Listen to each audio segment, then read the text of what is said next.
Hello and welcome to my channel, Lifestyle and Fashion Tea. Shout out to Law and Crime.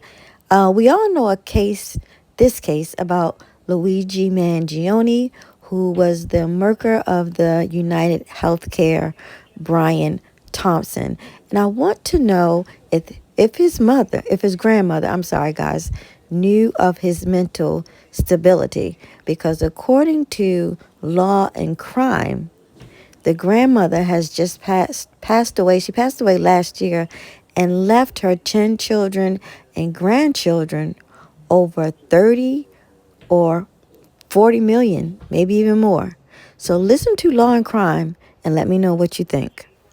The air after his arrest for murder. The suspected killer's grandmother left her fortune to not only her children, but her grandchildren as well. But that comes with a huge caveat, one that Mangione might not be able to escape from. Mary Mangione, Luigi's grandmother, was the matriarch of 10 children and nearly 40 grandchildren. Her husband, Nick Mangione Sr., built a multi-million-dollar empire, which included businesses like country clubs, radio stations, and nursing homes. The family matriarch passed away last year and left her millions in a trust that could be accessed by her 10 children.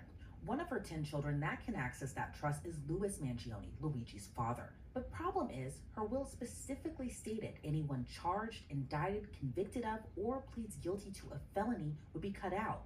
The will reportedly states, quote, "It is my precatory desire that the trustees particularly consider invoking their discretion to implement this section if the felony is a common law felony, a statutory felony, if it is the codification of a common law felony, a heinous felony, any felony involving a physically violent act against another person or property, or any drug-related felony involving distribution or intent to distribute any type of drug or illegal substance. The decision of the trustees is conclusive, final, and binding on anyone.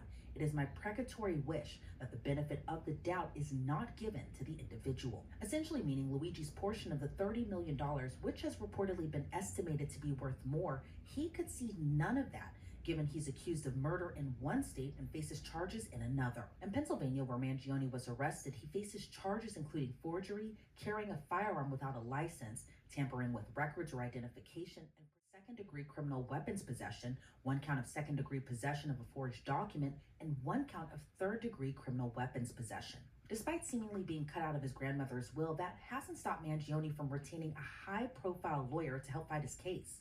Last week, he retained former Manhattan prosecutor Karen Friedman Agnifilo to represent him in his New York case. If that last name sounds familiar, it's because she's the wife of Sean Diddy Combs' defense attorney, Mark Agnifilo. And like Combs' case, Mangione's case continues to dominate the headlines after his arrest last week. He was arrested last Monday at a McDonald's in Altoona, Pennsylvania, about 4 hours west of where he once attended college. It was there the 26-year-old was eating a hash brown, sitting alone at a table with his laptop and backpack, when he was recognized by a customer who alerted an employee who then called police.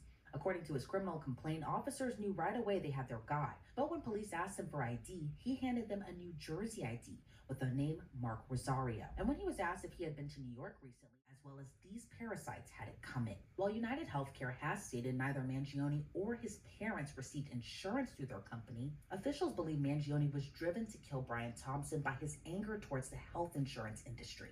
NYPD Commissioner Jessica Tisch also announced more evidence against the suspected shooter. Last Wednesday, she said 3 shell casings recovered at the scene matched the gun found on Mangione when he was arrested. She also said Mangione's fingerprints were recovered from a water bottle and granola bar wrapper found near the crime scene. While it appears Mangione won't have his inheritance to rely on that could help pay for his defense, some of his online supporters have donated more than $100,000 to a defense fund, which at one point was taken down before being restored again. So, by listening to this, I want to know how you all feel because it made me wonder, why would the grandmother put something such as that in her will? And also, this GoFundMe for his supporters, over $100,000. What the world is going on?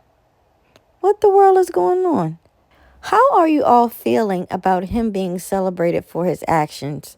Please let me know in the comments. Please like, share, and subscribe. And thank you all for watching.